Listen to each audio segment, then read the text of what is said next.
to the Adventures of Pipeman on W4CY Radio.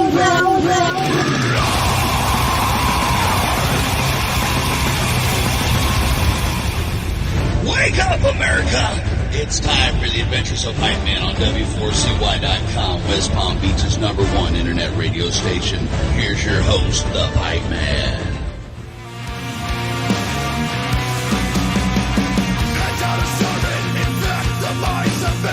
Repeat the message again. The same old tactics, a new disease. Hang on my every word till you believe.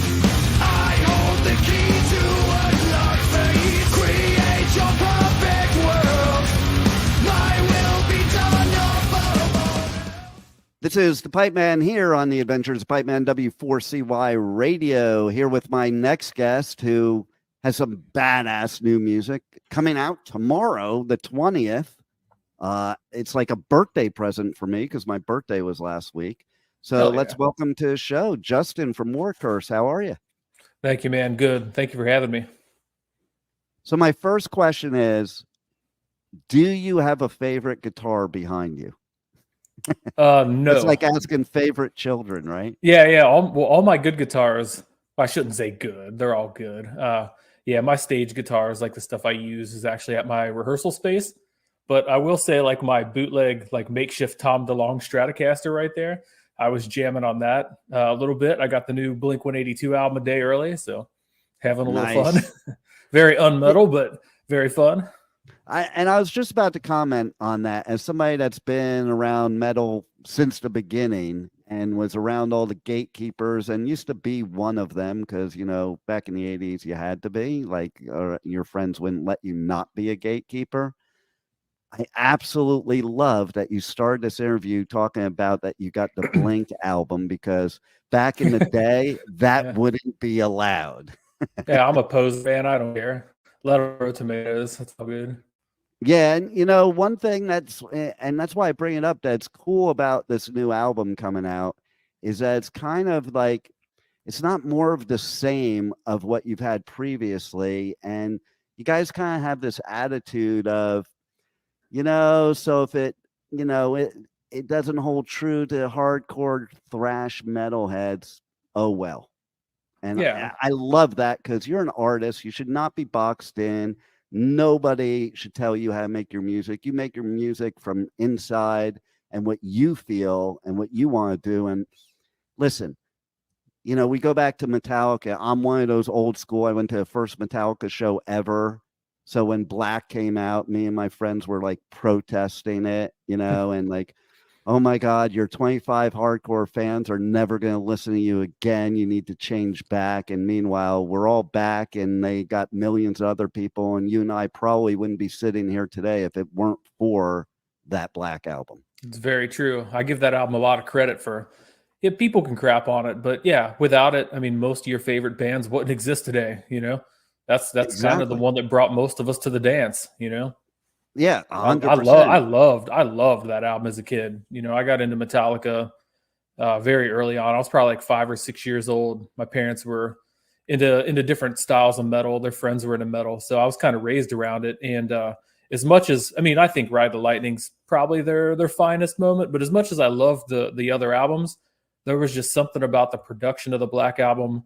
There's the songs, they've really just stood the test of time. You know, especially the B-sides on the album that no one talks about. You know, I just think that album gets a lot more shit than it should. It's an amazing album. So yeah, and I gotta tell you, like, I didn't like it then, but I like it now, that it did bring mainstream people to metal, because otherwise metal would have never survived. And now I go cover festivals where there's like 100,000 metalheads there, and it's like, that's awesome, because we're like the coolest people. People think we're like something. It's funny, but like, you go to a metal show, there are no outsiders. There's no bullshit. There's none of the other stuff that's going on out in the world that's just pissing us off or making us depressed.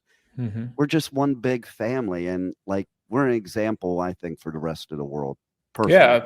And to your point, you know, with pissing off some of the purists or whatever, you know, we never set out to be a thrash metal band. It's just, that's what we wrote, you know? It's like, if you hand Right. me a guitar and you say, play me something, like inherently what will come off of my hands onto that guitar will be something that kind of sounds like our first two albums. You know, you're sitting in front of the backdrop of our first album, which was like a very thrash metal album. But, you know, writing this album, it was a little more collaborative. And Blaine, who is our vocalist, Blaine is a phenomenal musician and just an amazing guitar player. And having him was really cool. You know, he contributed some riffs to this album, and I worked with him on vocals and just thinking about writing songs versus writing, you know, something that needed to check boxes. You know, I think that Right. thrash metal is kind of its own worst enemy in that it is like very rigid with what you're allowed to do before the purists, you know, get upset. You know. You're not allowed to talk about certain things. You can have clean vocals, but they can't be too clean. You can have heavy vocals, but they can't be too heavy, you know, or they start casting you off into their little side subgenres where you become like a power thrash band, or everybody gets all dorky with these subgenre labels. You know, honestly, we just wrote some songs, man. We just wrote some songs that we wanted to write, that we liked. And, you know, if people like them, hey, and if they don't, oh well.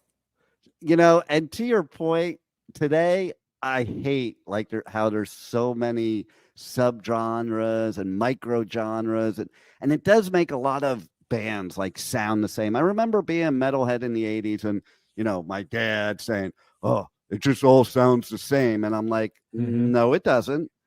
And now I listen to some bands nowadays, they almost use like an algebraic equation to write metal, and it does sound the same. Whereas, you know, thrash metal to me, because I'm an old school thrash metal head, shouldn't have rules like Anthrax, Megadeth, Metallica, Exodus, Slayer. They are completely all different bands. Like completely.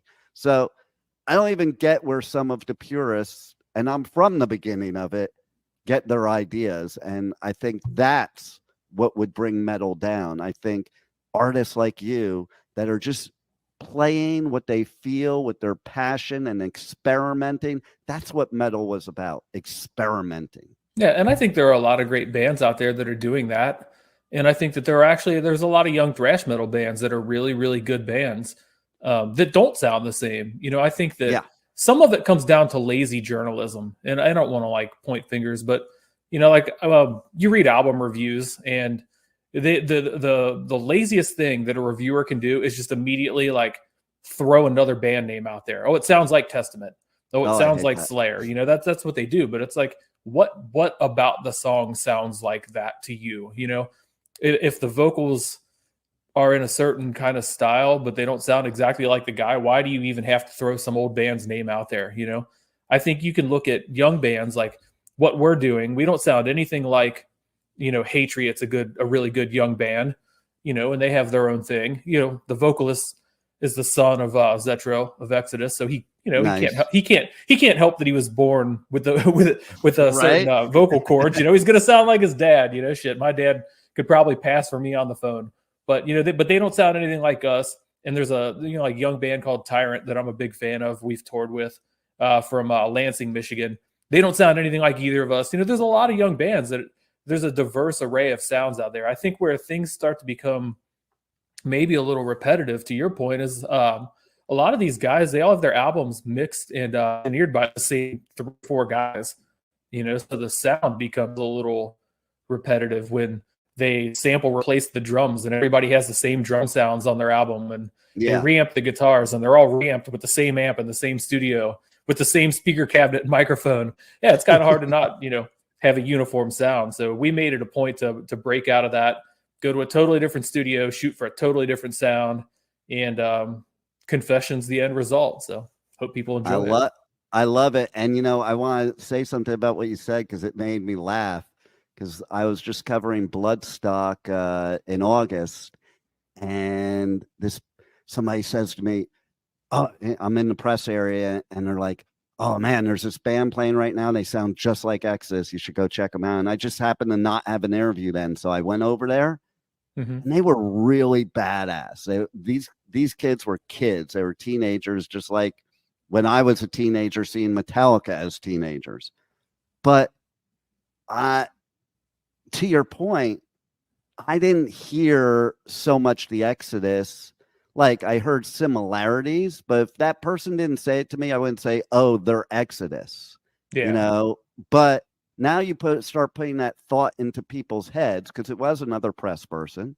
Hmm. Then they're trying to make it sound like Exodus because that's what happened when I first walked over. I'm like trying to compare in my head instead of just listening to them. Yeah. And so you're spot on with that. Yeah. I mean, it's one of those things where you can take it two ways, and I think I try to take it both ways. I find it annoying and I find it lazy, but at the same time, you got to understand, like they're comparing you to some of your favorite bands. They're comparing you Right. to some of the greatest bands to do it. So it's also a compliment. It's not. I'm not saying it's a bad thing. It just seems to me if you want to say something about a young band, like talk about that band. Talk about another band. Talk Yeah. about the band that's right in front of you and what they sound like and what they're doing, and maybe try to pay a little more attention, and maybe you'll find some nuances or some things they're doing that are a little different than the band you're gonna compare them to right off the bat. So Yeah, and I'm listening to your new music, and I don't sit there and go, "Oh, they sound like this." They sound like my viewpoint is your music sounds like just badass metal. I don't even call it thrash metal because it's got thrash components, but it's got other components, and that's what I love nowadays is music can have like all these mixes into it of all the influences. So I'd rather not narrow a band down to a genre because that just puts an artist in a box. well, as a musician, I sincerely appreciate that, and I appreciate the kind words.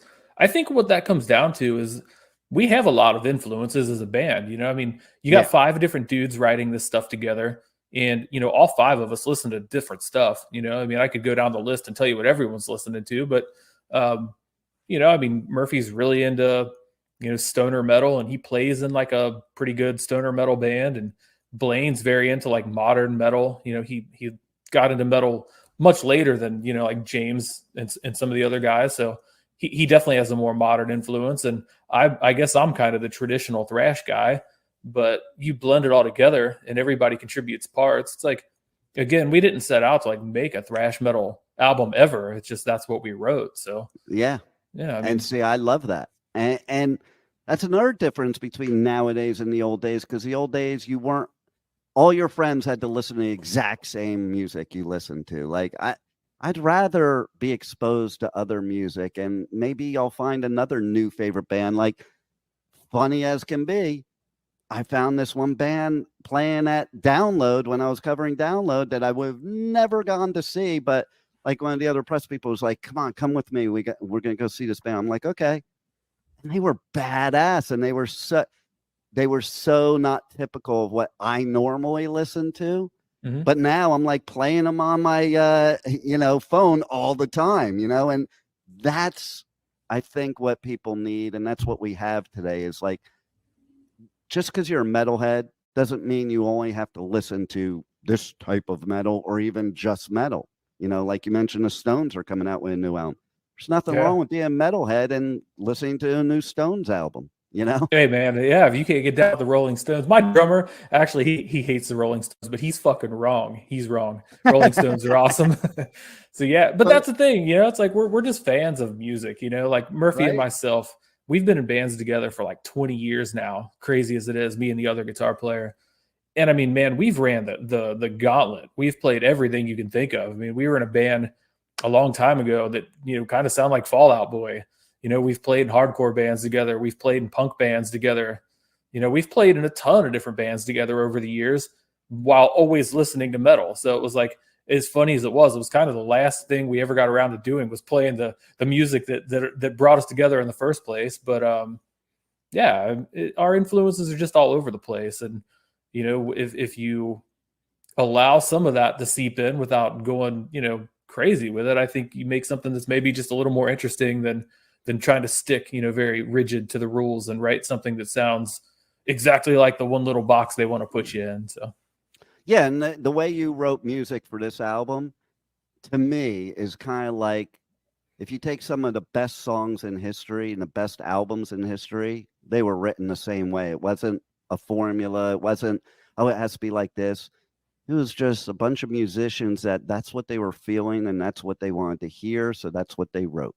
Yep. I mean, you can hear on some of the songs, like I might have been in a better mood when I wrote a couple of the versus some of the other ones, Yeah, that's what it is. It's your emotions and it's your creativity. It's your feeling that day captured in into a computer, or however you're writing your songs, captured into your cell phone or whatever. But those are just like little snapshots. Those are little moments in time in your life that you put down on paper, or you put down, through a guitar into a recording, program, and hopefully they age well. That's the only thing you can hope for. That, Nice. You don't look back on it, 2 years later and wonder what the hell you were thinking. But yeah, I think right. we're pretty proud of the album that we wrote, and so far it's been received well. So yeah, we'll see how it goes. So I also read that like people are considering this like your Black album. I hate that. I know. And that's what I was going to ask you. How do you feel about that? And like, I would probably feel the same way as you. It's like, oh, it's just like what we were talking about comparing bands. Like, Well, I addressed this earlier today. I'll address it again. I hate that so much because this is how that gets started. Okay. That's like record label talk. And that's like, right. That's like publicist talk. Those are the people that work for you on your team that just want to sell albums, and they want to get as many people to open that email as possible and review it or check it out. So, what better bait to throw out there than the Black album, right? If you want to get somebody to pay attention to it. So we had nothing to do with that comparison. I don't buy into that comparison, but if that, again, it's almost like one of those kind of weird compliment sort of things. If somebody wants to draw the comparison, cool. That is the single most successful metal album in history, and nothing will ever come close to topping it. So there are worse things to be compared to. But yeah, I don't hear that, man. I don't hear that at all. And see, for me it was different. Okay, because like if it said kill them all, then I would have opened the email. But Black didn't make me open the email. What made me open the email was listening to your music. Mm-hmm. And like I clicked on like the newest music, and then I wrote back, okay, let's set up this interview. Cool. Like I agree with you with that stuff.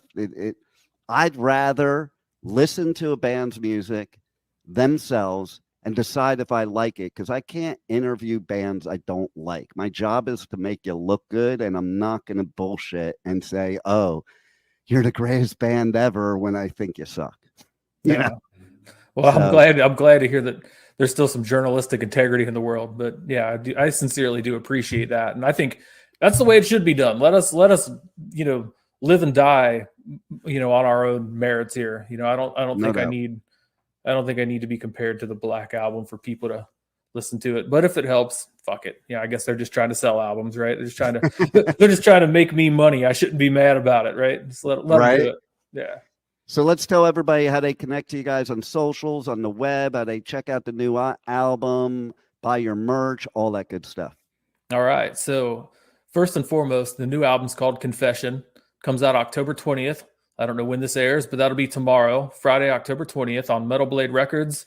You can find it pretty much anywhere music streamed or sold. But, go to your local record store and request a physical copy. Go buy that thing from a small independent guy. You can find us on all your usual platforms, Spotify, YouTube, Facebook, Instagram. We're terrible at Twitter, but we're on there. We've got a tour coming up if you want to come see us live.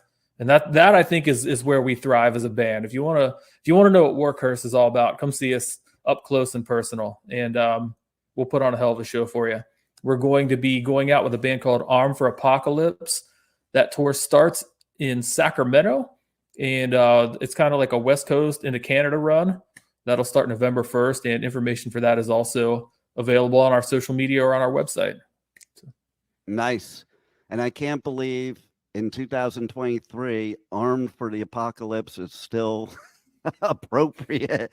Like that was the whole theme back in the 80s, and I can't believe all these years later we're still talking about that crap. Yeah, maybe more relevant than ever, right? I know, right? So, but man, everybody's got to check you guys out because you're badass. Thank you. And now, after talking to you, I like you even more because you're real, and that's what counts in music, especially in metal. So, thanks for giving us great music, and thanks for being on the Adventures of Pipeman. Dude, thank you for having us. It's been a great conversation.